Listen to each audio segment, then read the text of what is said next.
I was extremely grateful to be invited to speak, but at Tamanna Mia to be part of the great team of inspirational women who came together to join a panel on domestic violence within our communities. The experiences, the way they were helping members of the community who are facing domestic violence. We need to be united as a community to combat domestic violence together.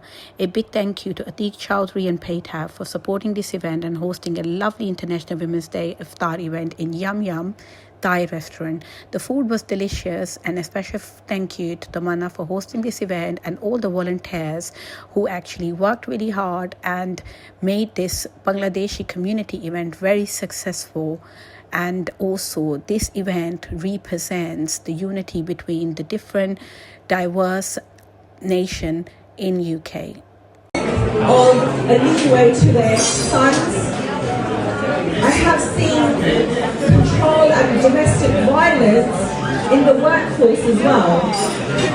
Now, this issue is a very big issue. When you see anyone around you who is on eggshells, who all of a sudden starts having anxiety and panic attacks, you need to speak to them, you need to reach out to them. I organise a Portugal Ladies Night, and I have a lot of ladies that call me, and sometimes, even though they've contacted me because they want to attend my event, all of a sudden they'll open up and they'll talk about their experiences and what they're going through. Some are going through abuse with their in-laws, some are going through religion and culture and friends and family. Right, thank you very much. This is the domestic violence panel. Can I have a big round of applause for the domestic violence panel, please? A big one. I know you can do better than that. A big round of applause for the domestic violence panel.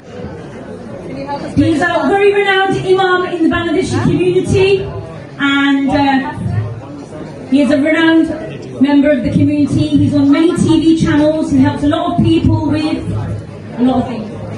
Ladies and gentlemen, we've literally run out of time, so there is nothing to say, except to say it's time to break our fast in the next 30 seconds. If you don't mind getting ready, it's at, I'm about to say that, if you just don't mind, wait. I don't know what time Iftar is here. What, 59 it is now. So.